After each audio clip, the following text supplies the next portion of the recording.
Para sepuh, para aparatur negara baik sipil maupun militer, wabil khusus salam ta'zim, salam hormat saya sampaikan kepada guru kita, orang tua kita, Bapak Kiai Haji Dr. Andes Yaya Supriyatna. Begitu juga kepada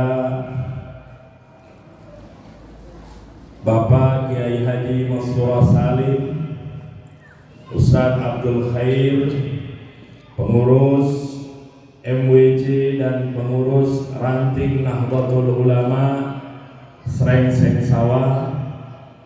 Kita doakan mudah-mudahan guru-guru kita semuanya senantiasa dipanjangkan umurnya oleh Allah fi taatillah. Allah kabulkan semua hajat-hajatnya dan mudah-mudahan tetap istiqamah membimbing umat Nabi kita Muhammad sallallahu alaihi wasallam. Begitu juga kepada Bapak Lurah, Bapak Camat yang mewakili, kita doakan mudah-mudahan beliau tetap tegar, tetap kuat, tetap tabah dalam mengemban amanat yang sedang dijalaninya. Dan salam ta'zim, salam hormat saya juga sampaikan kepada seluruh panitia peringatan Maulid Nabi besar Muhammad sallallahu alaihi wasallam, yang mana kalau bukan karena upaya dan usaha mereka mustahil acara ini dapat terlaksana dengan baik. Mudah-mudahan Allah Subhanahu wa taala membalas jasa mereka dengan pahala yang berlipat ganda. Amin ya rabbal alamin. Dan mudah-mudahan masjid ini dan seluruh DKM-nya senantiasa diberkahi oleh Allah Subhanahu wa taala. Sesuai dengan namanya Baitul Makmur, makmur ilmunya, makmur berkahnya, makmur manfaatnya, makmur syiarnya. Amin ya rabbal alamin. Hadirin yang dirahmati oleh Allah Subhanahu wa taala. Ini kita temanya meneladani akhlak Rasulullah sallallahu alaihi wasallam di era digital. Digital apaan sih? Maksudnya meneladani akhlak Nabi lewat medsos gitu. Lewat YouTube, apa via WhatsApp, apa Instagram, apa Twitter. Mungkin maksudnya di era modern. Iya. Ini sebenarnya tema yang kalau kita tahu berat, Pak.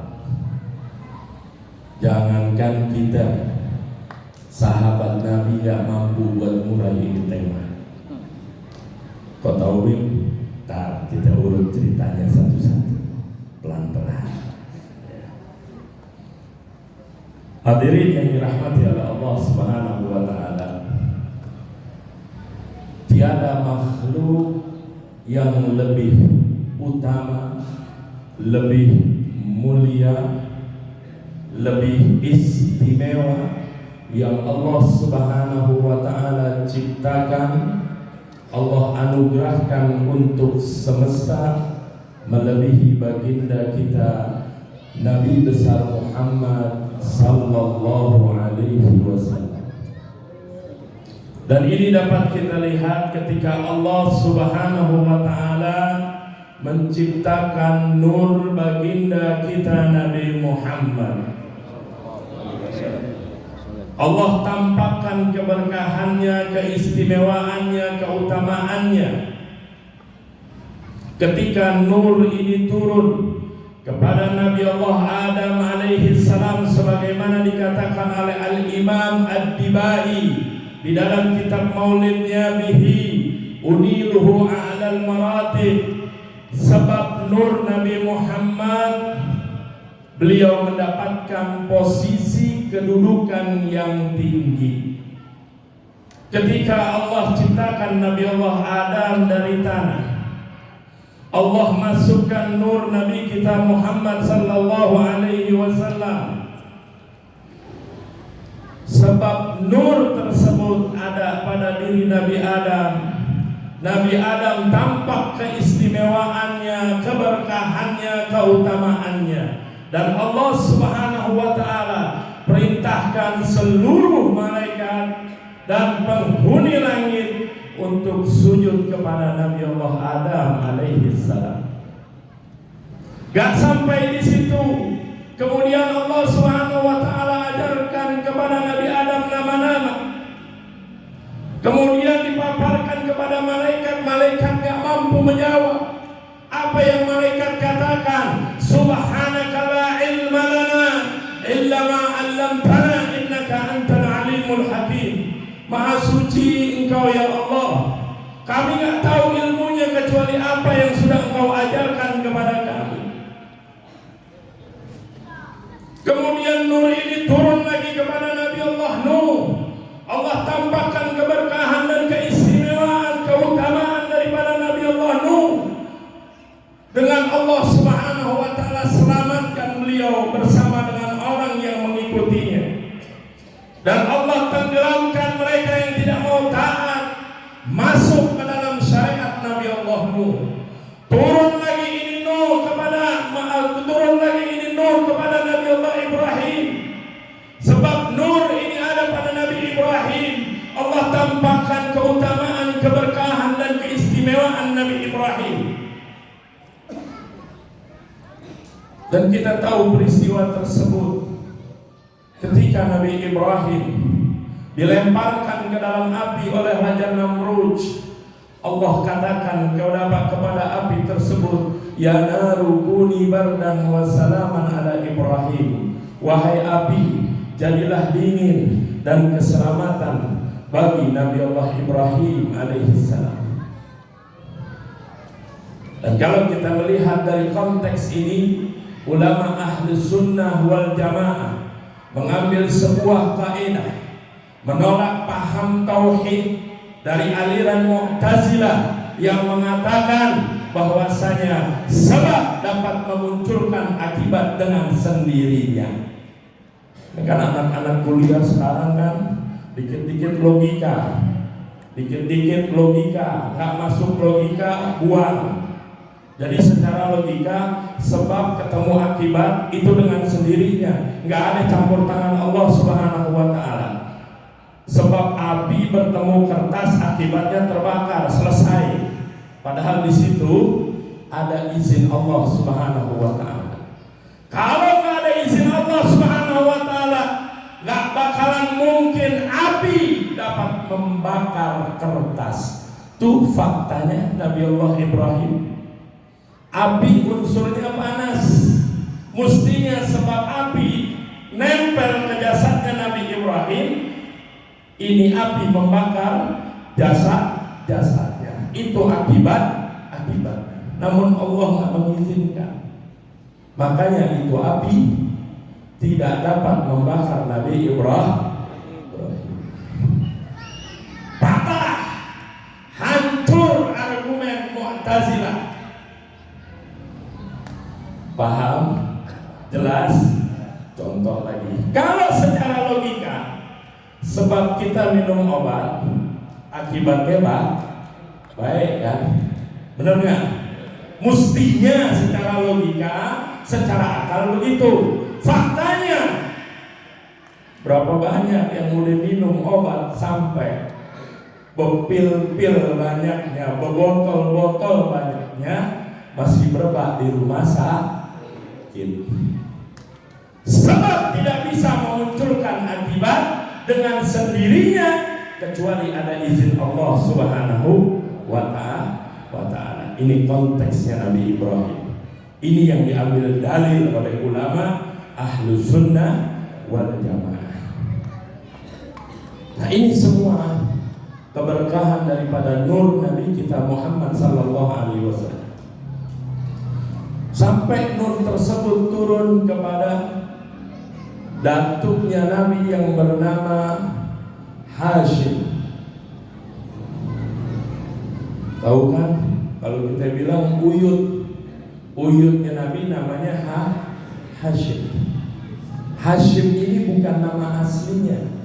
Nama aslinya adalah Amr. Nama aslinya Amr. Lalu kenapa dinamakan Hashim? Karena ketika kota Mekah, Baladil Haram mengalami musim paceklik, Sayyidina Amr ini numbukin gandum, bikin bubur, kemudian beliau bagikan kepada penduduk Mekah. Makanya beliau dapat nama, dapat gelar Hashim, yang numbuk gandum. Ketika musim paceklik dijadikan bubur untuk dibagikan kepada penduduk Mekah. Kalau kita mau tahu, kita sering dengar firman Allah, li'ila fi Quraisy, demi kebiasaannya orang-orang Quraisy, di mana mereka punya kebiasaan melakukan perniagaan di waktu musim panas dan waktu musim dingin. Ila fihim rihlatasy syita'i was-shaif. Orang yang pertama kali melakukan perniagaan di musim panas dan musim dingin untuk berniaga tiada lain adalah datuknya Nabi yang bernama Hashim. Paham? Jelas? Belum pernah dengarkan? Ada di dalam sejarah Nabi, ada di dalam sejarah Ibn Hisham, ada di dalam sejarah Al-Bidayah wa Nihayah dan kitab-kitab sirah lain. Nah, Hashim menikah dengan seorang wanita yang namanya Salma. Jadi ketika beliau ingin berniaga ke negeri Syam, singgah di Yasrib, namanya Madinah sekarang, ketemu seorang wanita namanya Salma. Beliau menetap di situ ketika Salma lagi hamil. Setelah keluar anak, beliau melanjutkan perniagaan, namun nggak kembali lagi, wafat di Palestina, di Gaza sana. Jadi di Gaza sana ada kuburan datuknya Nabi yang bernama Hashim. Nah, Hashim ini adalah pelayan Ka'bah. Beliau suka mengurusi jamaah-jamaah haji yang datang ingin tawaf ke Ka'bah Al-Musyarrafah. Loh, memang dulu sudah ada dari dulu sudah ada. Al-Imam Dr. Muhammad Said Ramadan Al-Buti di dalam kitab fikih sirah beliau menyebutkan bahwasanya bangsa Arab merupakan keturunan Nabi Allah Ismail bin Ibrahim. Sudah otomatis mereka mewariskan ajaran datuk moyangnya Nabi Allah Ibrahim. Cuma karena fase yang lama, jarak antara diutusnya seorang nabi ke nabi yang lain, fasenya terlalu lama, masuklah kesesatan, masuklah kegelapan di bangsa Quraisy, dan itu dimulai ketika Amr bin Lu'ay bin Qam'ah memasukkan berhala pertama ke kota Makkah yang bernama Hubal. Hubal berhala tertua yang ada di kota Makkah, paling tua ini. Dari mulai sejak itu bangsa Arab menyembah berhala. Namun bukan berarti ajaran Nabi Ibrahim habis, gak ada yang tersisa. Masih ada yang ikut ajaran dan jejak Nabi Ibrahim. Siapa di antaranya? Datuk-datuknya Nabi. Siapa di antaranya? Ada orang namanya Ri'ab As-Sinni, Qais bin Sa'idah, Waraqah bin Naufal, Sayyidatina Khadijah radhiyallahu anha. Tercatat itu semua di dalam sejarah. Dari zaman dulu tawaf, labbaik Allahumma labbaik, labbaik la syarika laka labbaik, innal hamda wan ni'mata laka wal mulk ila akhir. Kita tahu dulu ketika sudah mulai masuk berhala, mereka ubah labbaik Allahumma labbaik, labbaik la syarika illa syarikun huwa lak. Kami jawab seruanmu ya Allah, kami jawab seruanmu ya Allah, nggak ada sekutu bagimu kecuali sekutu yang memang pantas untukmu, yaitu ini berhala. Paham ya? Jelas ya? Jadi datuknya Nabi semua ikut ajaran Nabi Ibrahim. Bahkan tercatat di dalam sejarah sebelum Nabi Muhammad, beliau khalwat di Gua Hira, datuknya Sayyidina Abdul Muttalib itu sudah pernah melakukan khalwah di Gua Hira mengikut ajaran Nabi Allah Ibrahim alaihissalam. Jelas nggak Pak? Bu, jelas nggak Bu? Jadi Hashim ini dulu melayani orang-orang yang ada di kota Makkah dan orang-orang yang ingin melaksanakan haji. Hashim wafat, ninggalin saudaranya yang namanya Muttalib. Muttalib ini udah tua, udah gak mampu buat ngurus. Dia pengen ada penggantinya. Kemudian ada orang ngabarin kalau dia punya keponakan. Hashim pernah nikah dengan seorang wanita namanya Salma, punya anak namanya Syaibatul Hamdi. Kenapa dinamakan Syaibatul Hamdi? Pas lahir sudah nunggu uban. Berkat apa? Berkat nur Nabi Muhammad sallallahu alaihi wasallam. Ketika lahir nunggu uban, ini uban bukan jadi celaan, bukan jadi bulian, bukan, tapi justru jadi pujian. Makanya dibilang Syaibah Al-Hamdi. Ada uban tapi bikin dia dipuji. Didatanginlah oleh Muttalib, diambillah Syaibatul Hamdi ini. Dalam perjalanan orang-orang Mekah melihat Muttalib datang dengan budaknya. Dari sejak itu Syaibatul Hamdi diberi gelar, berubah namanya menjadi Abdul Muttalib. Itu sejarah. Paham? Jelas? Nah, emang Maulid begini dulunya. Iya. Jadi kita tahu, kenal siapa Nabi kita. Nah, kalau kita mau tahu Syaibatul Hamdi ini, setelah nur Nabi kita Muhammad ada pada diri beliau, beliau menjadi orang yang sangat berwibawa, berkarisma, sampai beliau menjadi orang dan manusia yang doanya diijabah oleh Allah Subhanahu wa ta'ala. Ini berkat nur Nabi kita Muhammad. Tahu peristiwa Abraha? Pasti tahu kan? Abraha itu ingin menghancurkan Ka'bah. Nah, kalau kita ceritain detail lagi terlalu kepanjangan. Singkat aja, Abraha ingin menghancurkan Ka'bah. Dalam perjalanan dia menyita 100 onta milik Abdul Thalib, datuknya Nabi. Sampai di Mekah, Abraha nanya siapa pimpinannya. Mereka kemudian menjawab, pimpinan kami Abdul Muttalib. Panggil Abdul Muttalib, ngadep kemari. Begitu Sayyidina Abdul Muttalib datang menghadap Abraha, Abraha terkesima dengan wibawanya, dengan karismanya, sampai turun dari singgasananya. Berkat nur Nabi kita Muhammad sallallahu alaihi wasallam turun. Kemudian Abraha nanya, bila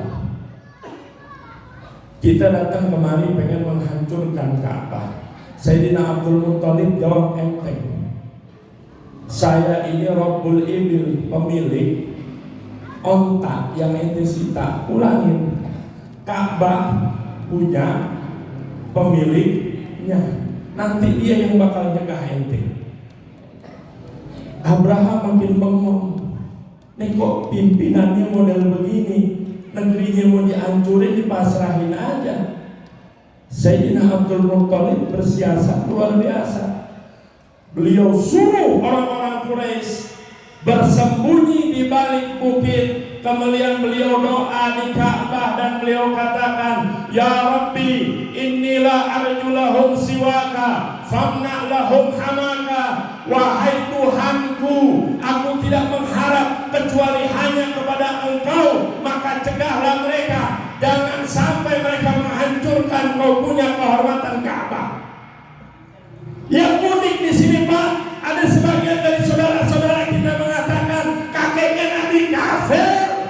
Padahal kalau kita lihat di sini, zaman Sayyidina Abdul Muttalib sudah ada berhala Hubal, Lata,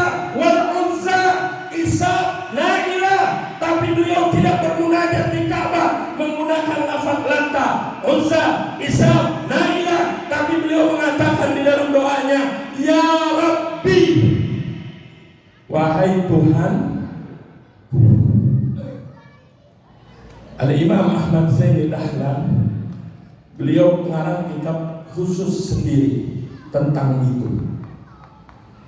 Bahkan Muhammad Ibn Dihya Al-Qilabi, beliau mengatakan, aku nyatet 500 orang ibundanya Nabi Muhammad SAW, dan yang aku temukan mereka semuanya nikah dalam keadaan Islam, bukan dengan nikah jahiliyah. Jadi tidak ada satu pun datuknya Nabi yang terkena kotorannya jahiliyah. Selesai Sayyidina Abdul Muttalib berdoa kepada Allah, Allah kirimkan burung ababil menghancurkan Ka'bah, menghancurkan Abraha dan pasukannya. Setelah itu beliau punya anak cuma satu-satunya, namanya Haris. Di musim haji paceklik kering, gak ada air. Zam-zam dulu pernah terkubur, lama terkubur. Sayyidina Abdul Muttalib dapat impian untuk menggali sumur Zam-zam. Begitu beliau gali, ini orang-orang Quraisy mencemooh beliau. Yang bantuin beliau anaknya cuma satu, namanya Haris. Di situ beliau melakukan nazar, kalau saya punya anak 10 semuanya laki-laki, saya akan sembelih satu, saya akan korbankan satu, ngikut dulu Nabi Ibrahim yang nyembelih Nabi Ismail alaihi salam. Akhirnya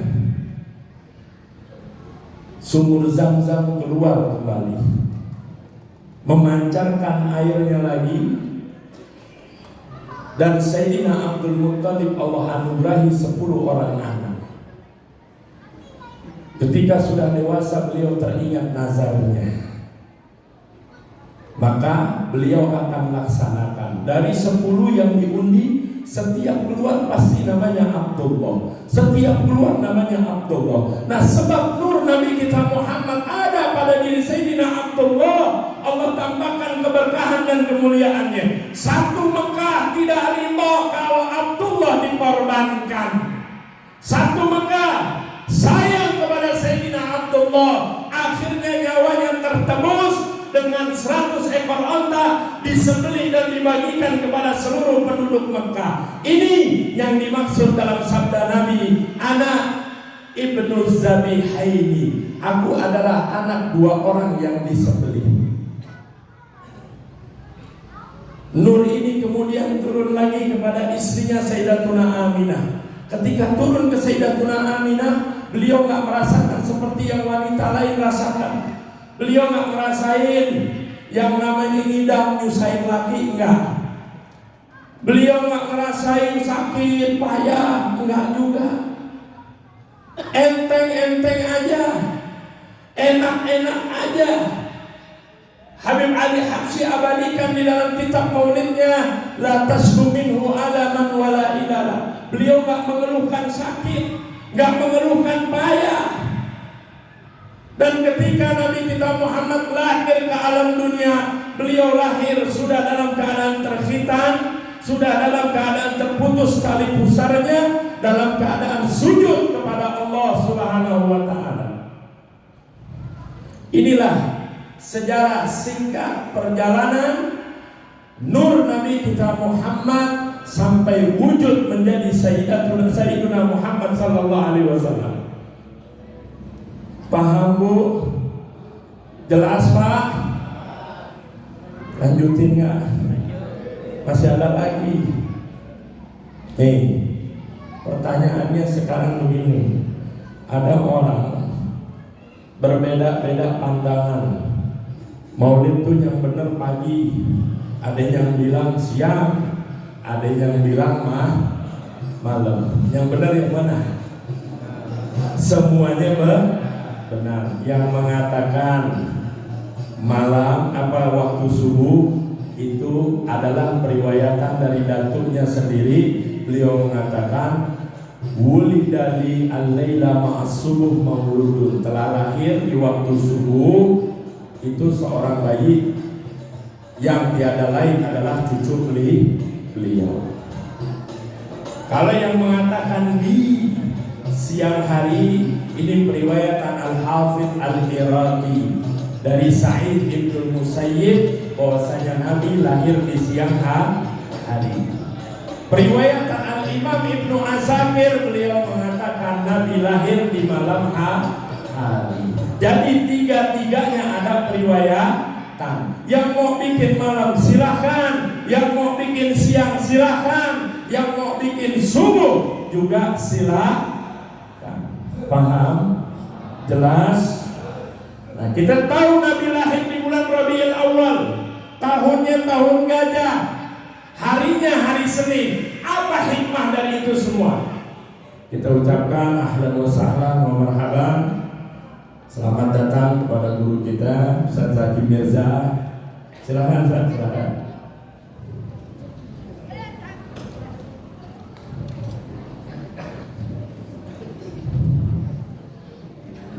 Mana aja lu? Tadi bilang nongol sekarang bilang ngelecehan susah. Awas sudah.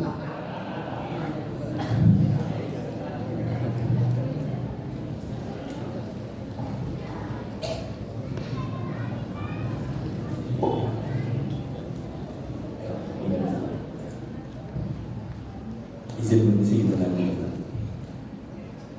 Kita lanjutkan lagi. Lanjut ya Bu? Lanjut Pak? Lanjut tadi nggak ada loh. Nabi kita lahir di bulan Rabiul Awal. Harinya hari Senin, tahunnya tahun gajah. Al-Imam Ibnul Hajj beliau menjelaskan kenapa Nabi lahir di hari Senin. Dikatakan karena Allah Subhanahu wa taala menciptakan tumbuh-tumbuhan yang menjadi sumber makanan manusia di hari Senin. Ini memberikan sebuah isyarat bahwasanya Rasulullah merupakan sumber kebahagiaan. Beliau lahir di bulan Rabiul Awal. Bulan Rabiul Awal ini merupakan bulan tengah-tengah. Ini memberikan sebuah isyarat syariatnya Nabi, syariat yang tengah-tengah. Sulit kagak, kegampangan kagak. Tahun gajah.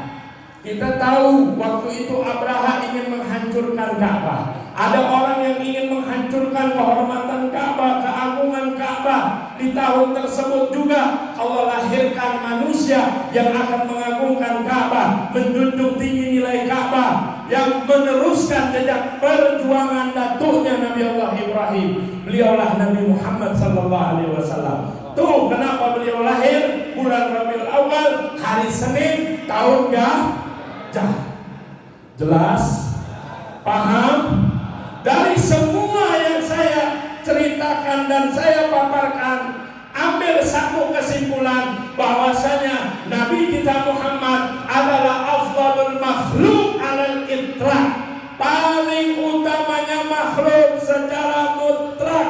Al-Imam Syekh Yusuf An-Nabhani beliau mengatakan dan menukil kalam daripada Al-Imam Ahmad As-Sawi ketika Allah Subhanahu wa taala turunkan firman-Nya, innallaha wa malaikatahu yusalluna 'alan nabi ya ayyuhalladzina amanu sallu 'alaihi wa sallimu taslima. Ini menunjukkan bahwasanya Allah memuliakan, mengagumi dan menghormati Nabi kita Muhammad sallallahu alaihi wasallam.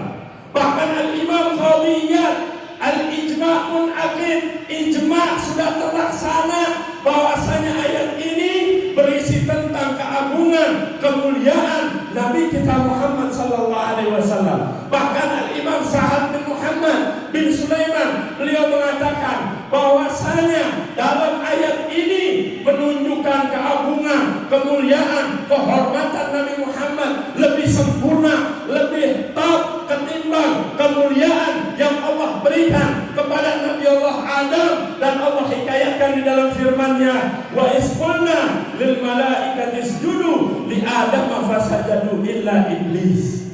Ketika Allah memerintahkan sujud kepada Nabi Adam, Allah tidak ikut sujud bareng dengan para malaikat. Tapi ketika selawat kepada Nabi, Allah memulainya diikuti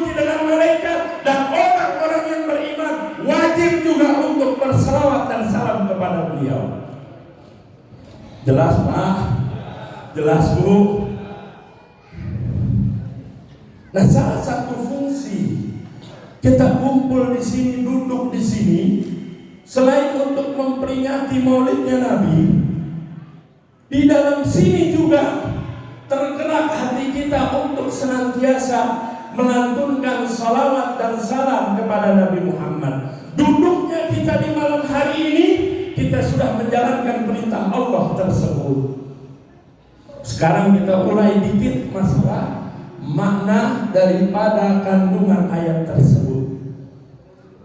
Ya, Al-Imam Syekh Yusuf An-Nabhani, beliau juga mengatakan, kita diperintahkan oleh Allah untuk bersalawat kepada Nabi Muhammad.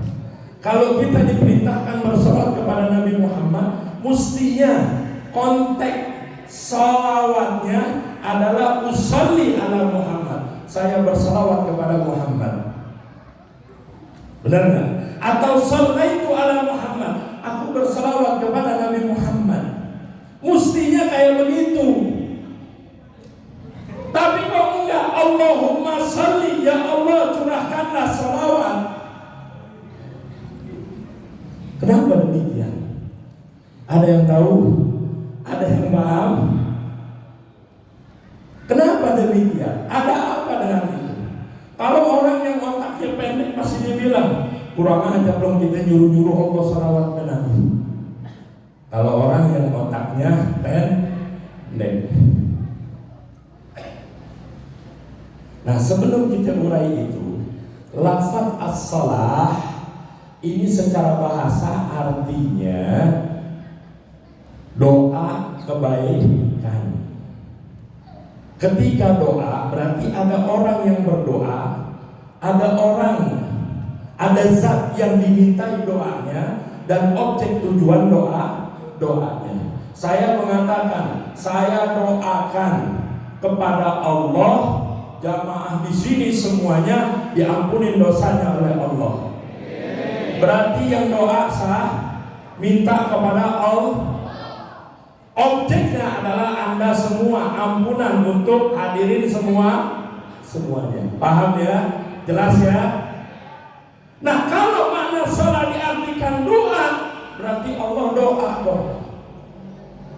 Kalau Allah doa, berarti ada dong yang dimintai doa oleh Allah. Paham?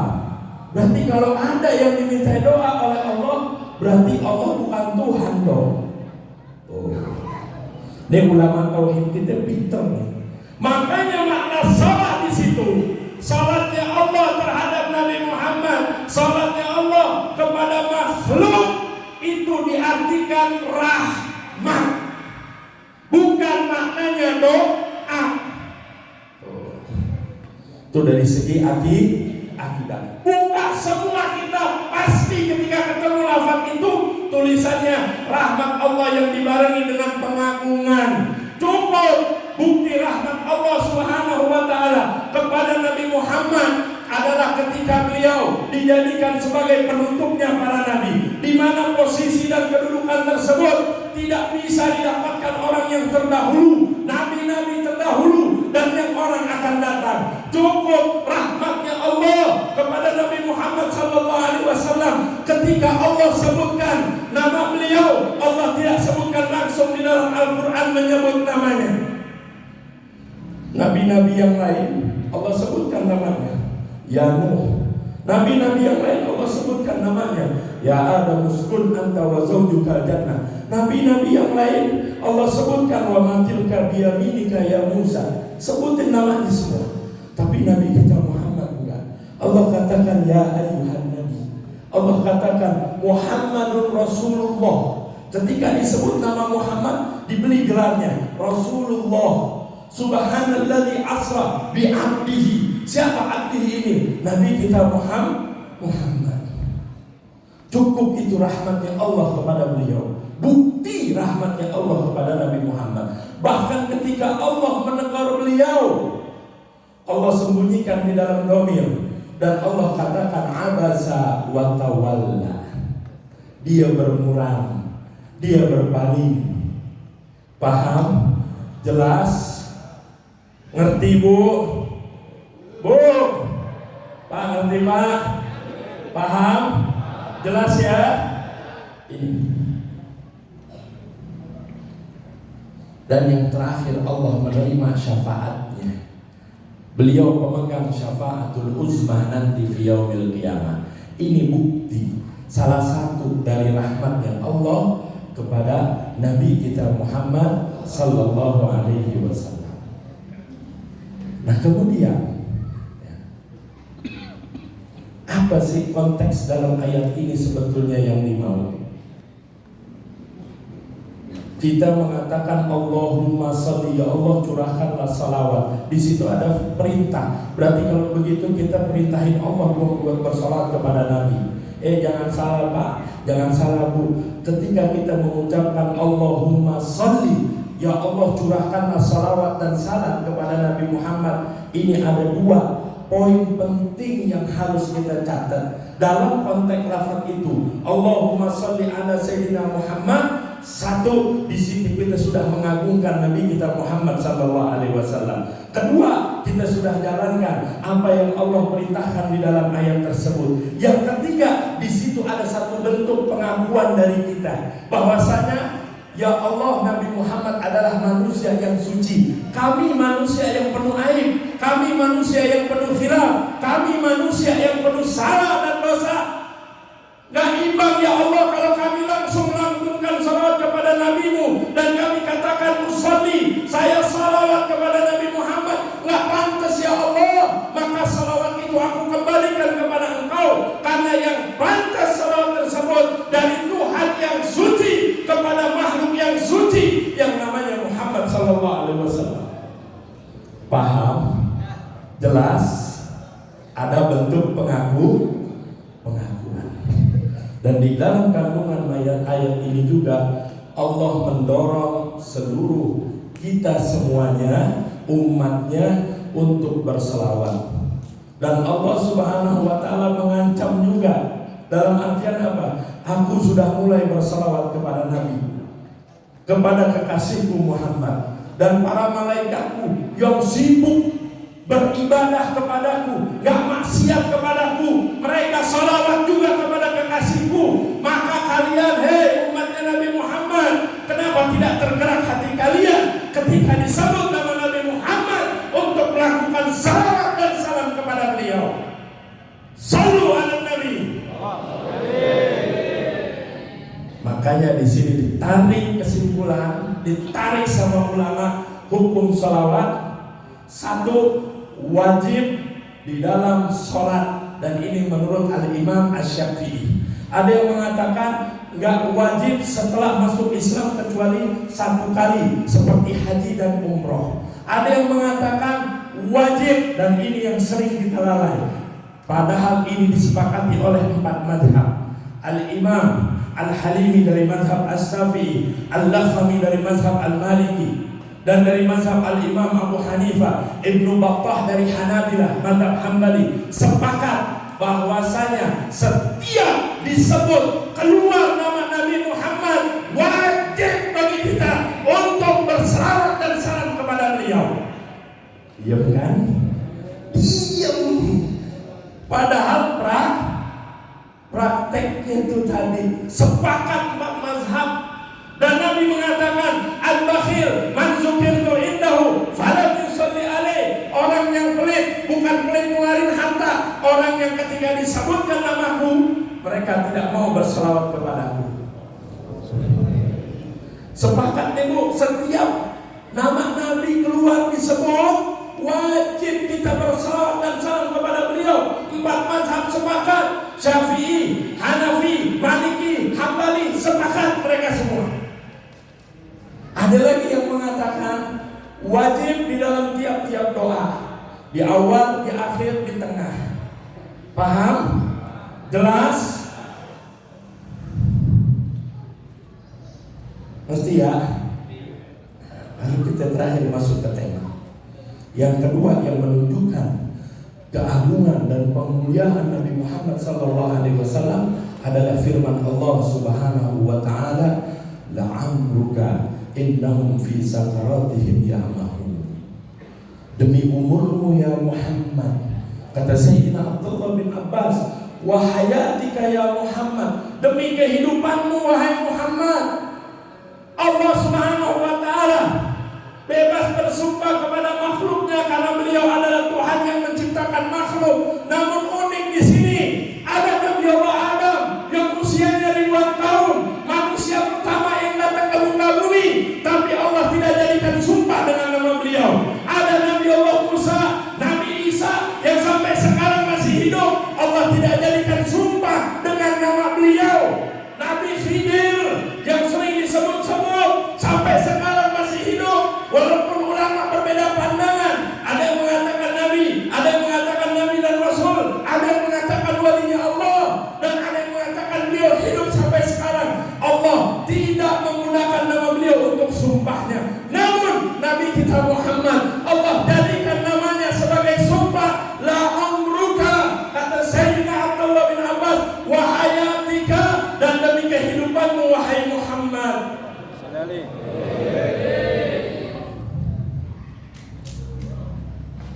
Dan di dalam tafsir tersebut juga dijelaskan dan ditegaskan, ini menunjukkan bahwasanya Allah nggak menciptakan makhluk yang lebih mulia melebihi Nabi Muhammad sallallahu alaihi wasallam.